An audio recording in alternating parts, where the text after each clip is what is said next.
ওয়াকফ বিল সংশোধন নিয়ে প্রতিবাদের সুর চড়ালেন বিধানসভার চলিত অধিবেশনে। বিধানসভার চলতি অধিবেশনের চতুর্থ দিনে নয়া ওয়াকফ সংশোধনী বিল নিয়ে তীব্র প্রতিবাদ জানালেন মমতা ব্যানার্জি। তিনি বলেন, এই নতুন বিল লাগু হলে মুসলিমদের অধিকার খর্ব হবে।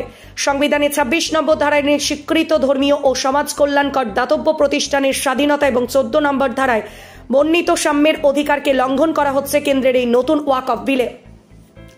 যদিও রাজ্যে ওয়াকফ বোর্ড রয়েছে, কেন্দ্রের এই ওয়াকফ বিলকে সংবিধান এবং যুক্তরাষ্ট্রীয় কাঠামো বিরোধী বলে অভিহিত করেন। এই বিলের বিরুদ্ধে তৃণমূলী সংসদে আক্রমণ শানাতে অগ্রণী ভূমিকা নিয়েছে। যে কোনো ধর্মের ওপর আঘাত হানা হলে তৃণমূল এই রাজ্যের প্রতিবাদ করবে বলে জানিয়ে দেন মমতা। ব্রিটিশ আমলে যে ওয়াকফ আইন লাগু ছিল, নয়া বিল এনে সেখানে সংশোধনী আনার চেষ্টা করা হচ্ছে।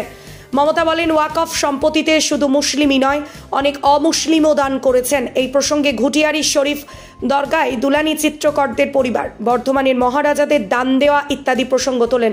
ওয়াকফ সম্পত্তির টাকা ধর্মীয় বিষয় ছাড়াও দুস্থ মুসলিমদের পড়াশোনার খরচ যোগানো, মেধাবৃত্তি দেওয়া, হোস্টেল তৈরি ইত্যাদি কাজে ব্যবহার করা হয় বলে জানান মমতা। কেন্দ্রের আনা সংশোধিত ওয়াকফ বিলেই ওয়াকফ সম্পত্তির অধিকারে হস্তক্ষেপ করার কথা থাকছে, যা সংবিধান বিরোধী। ওয়াকফ সম্পত্তি রক্ষণাবেক্ষণের জন্য বছরে 2200 কোটি টাকা ব্যয় করে রাজ্য সরকার। সংখ্যালঘু দপ্তর খাতে বরাদ্দ তৃণমূল সরকার ক্ষমতায় আসার পরে প্রায় 10 গুণ বাড়ানো হয়েছে। মুসলিম ছাড়াও তফসিলি জাতি উপজাতিদের জন্য সংরক্ষণ করা হয়েছে, তবে তা মন্ডল কমিশনের নিয়ম মেনে।